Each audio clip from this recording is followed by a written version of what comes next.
कभी भूखा प्यासा किसी भी नहीं रखता। जो कमा होती मैं अपनी बीवी के हाथ में देता था, बाकी 1 रुपये हमारी फालतू नहीं कमाता था। नमस्कार, यूपी तक देख रहे हैं आप। मैं हूं आपके साथ गौरांशी श्रीवास्तव। आज की कहानी उन्नाव की, जो आपको सोचने पर मजबूर कर देगी कि आखिर शादी के बाद अपने हमसफर से वफादारी की उम्मीद किस उम्र में की जाए, किस पड़ाव पर की जाए। अपने बच्चों के साथ, अपने 6 बच्चों के साथ एसपी ऑफिस के चक्कर काटते ये हसीन अहमद है। हसीन पेशे से टेम्पो चालक है। अब आप सोच रहे होंगे कि हसीन अपने 6 बच्चों को लेकर सड़कों पर क्यों उतरे हैं, इनके हाथ में क्या है और क्यों ये एसपी ऑफिस के चक्कर काट रहे हैं। कहानी आपको हैरान कर रख देगी। दरअसल हसीन की पत्नी शहजादी 1 महीने पहले फरार हो गई। अब कहानी में ट्विस्ट ये है कि हसीन की पत्नी शहजादी, जो कि 43 साल की है, वो अपने 22 साल के भांजे दिलशाद के संग फरार हुई है 1 महीने पहले। जी हाँ, ठीक सुना आपने। अपने ही भांजे, 21 साल छोटे भांजे के साथ शहजादी न सिर्फ घर से भागी, बल्कि अपने साथ घर में रखे हुए सभी जेवर और नकदी लेकर वो फरार हो गई। हसीन की 5 बेटियां और 1 बेटा है। अब वो रो रहे हैं, बिलख रहे हैं और एसपी ऑफिस के चक्कर काट रहे हैं। उन्होंने बताया कि वो जो भांजा है दिलशाद, वो बिठूर थाना क्षेत्र का रहने वाला है। उन्होंने बिठूर थाने में जाकर ऐसा नहीं कि शिकायत नहीं की, क्योंकि अब 1 महीने का वक्त बीत चुका है। उन्होंने शिकायत की, काफी मिन्नतें की, लेकिन कोई उनको सुनने को राजी ही नहीं हुआ। अब अपनी पत्नी के भाग जाने के बाद अपने 6 बच्चों की जिम्मेदारी हसीन पर आ गई है।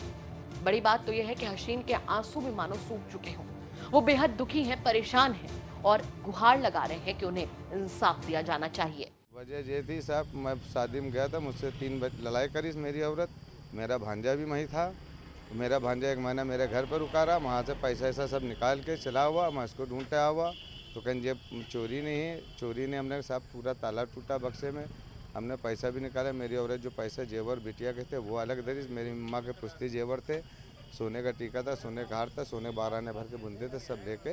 और 20,000 रुपये मैं टेम्पो बच्चों को जोड़ के मैं रखता था। मैं चीज़ भी ले जाता हूँ टाटा की, और मैं चला के मैं अपने बच्चों को पेट भरता हूँ। बच्चे पूछ लीजिए, मैं कभी भूखा प्यासा किसी भी नहीं रखता। जो कमा होती मैं अपनी बीवी के हाथ में देता था, बाकी 1 रुपये हमारी फालतू नहीं कमाता था। कहीं कहाँ गई है पत्नी आपकी? बिठूर में रह रही, बिठूर थाने गए थे। मेरा भांजा है, उनका 19, उसका घर वहीं बना बिठूर। कितनी उम्र है पत्नी की? पत्नी की उम्र है करीबन 43-44 साल। भांजे की उम्र कितनी? 22-23 साल का भांजा है। कितने दिन हो गए जाते हुए? ये 1 महीना हो रहा पूरा सब। पुलिस के पास आए हैं आप? हाँ, कोई हमारी सुनवाई उधर नहीं हो रही, ना इधर हो रही, ना उधर। अब सब जहाँ देखो एप्लीकेशन। कितने बच्चे हैं आपके? हमारे 5 बिटिया, एक सबसे छोटा लमडा है, 5 साल का लमडा है। तो हसीन अपनी पत्नी के फरार हो जाने के बाद परेशान है। उनके 6 बच्चे भी उनके साथ दर भटक रहे हैं। हसीन टेम्पो चालक है, रोजी रोटी का गुजारा भी करना है। 43 साल की पत्नी, जो कि 22 साल के भांजे दिलशाद के संग भाग गई है, उसे भी ढूंढना है। ऐसे में अब उन्होंने रुख किया एसपी ऑफिस का। अब पुलिस से वो न्याय की उम्मीद कर रहे हैं, इंसाफ की गुहार लगा रहे हैं। पूरे मामले पर पुलिस का क्या कुछ कहना है, वो भी सुनवा देते हैं आपको। आज दिनांक 22/5/2025 को हसीन अहमद पुत्र स्वर्गीय सज्जन निवासी उम्मीदों का शहर थाना कोतवाली सदर जिला उन्नाव द्वारा प्रार्थना पत्र दिया गया कि मेरी पत्नी को मेरा भांजा दिनांक 4/5/2025 को बहना फुसलाकर भगा ले गया है। प्रार्थी के 6 बच्चे हैं। प्रार्थी की पत्नी अपने साथ मेरी विवाहित लड़की व माँ का जेवर व रुपए लेकर चली गई है। प्राप्त तहरीर के आधार पर घटना की जांच कर आवश्यक विधिक कार्रवाई की जाएगी। जरा सोच कर देखिए कि इस वक्त हसीन अहमद पर क्या बीत रही होगी। एक तो रोजी रोटी का टेंशन, ऊपर से 6 बच्चों की टेंशन, और उम्र के इस पड़ाव पर आकर, जीवन के इस पड़ाव पर आकर, जब न जाने अपनी पत्नी शहजादी के साथ उन्होंने कितने साल खुशी खुशी गुजारे होंगे। अब हसीन परेशान है अपनी उस पत्नी को लेकर, जो अपने 22 साल के भांजे यानी 21 साल छोटे भांजे संग फरार हो गई है। ये घटना अपने आप में कई बड़े और गंभीर सवाल भी खड़े करती है कि आखिर शहजादी के भागने के पीछे की वजह क्या थी, हसीन अहमद के 6 बच्चों का अब क्या होगा।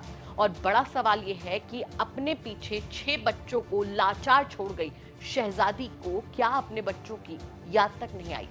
देखना होगा कि शहजादी की वापसी कब तक अपने घर पर होती है, और जब होती है तो उसके बाद उसकी तरफ से क्या कुछ प्रतिक्रिया आती है। आपको बता दें कि ये खबर भेजी है उन्नाव से मेरे सहयोगी सूरज सिंह ने, और कैमरे के पीछे मेरा साथ दिया है मेरी सहयोगी लावण्या ने। बहुत बहुत शुक्रिया। आप देखते रहिए यूपी तक। नमस्कार।